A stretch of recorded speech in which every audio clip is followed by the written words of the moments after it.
Abizar үй көз bayram kutlu olsun. Ömrüm uzun olsun, geleceğin kelim olsun. Aklı üstü uygandı, atenenin cüzünce arıqladan baktığın sayı hazırdan bol. Bu direk senin жақын insanlarının adının беремін oldu.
saçlarına bayılayım, kara kaşlarından ayılayım, uzun saçlarından bayılayım.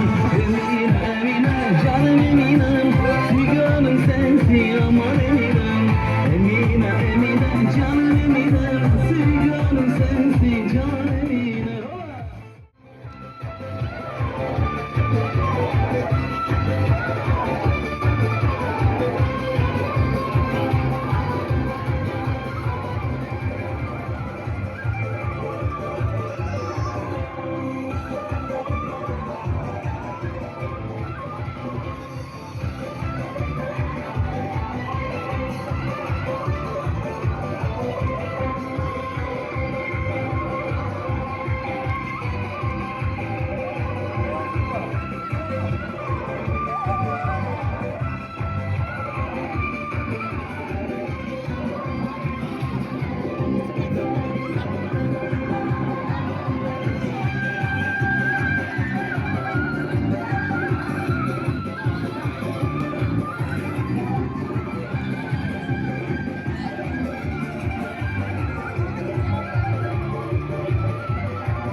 Kuş kepsine bilmemler, Omulaklar dilerim, rahmat, şunsal kepsine, umurumuzun olsun.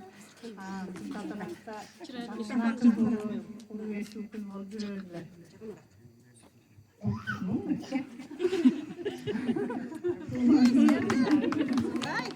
Kuş kepsine bilmemler, bugün Arızat'ın tılıvan günü. Arızat tılıvan günü kutlu olsun, umurumuzun kutlu olsun. Sağlıkta bulayma, akıllı sıradan bol cüver kızım. Niyetine cet, senin alda olsun okulların, ilgilik okullarına. Dinç olsun okula. Şeylerin imanda hoş gelsinler. Varsınlar. Hoş gelsinler, varınızda. Çırağım, Arızat'ın benim. Sen bugünkü tuğan kınım için sürekli kızım. Daim денсаулығың шын болсын, өмірің ұзын болсын, ешқашан ауырмағын, көзіңнен ешқашан жас ақпасын. Ақылды, иманды, рызқылы, салиха қыздардан болсын.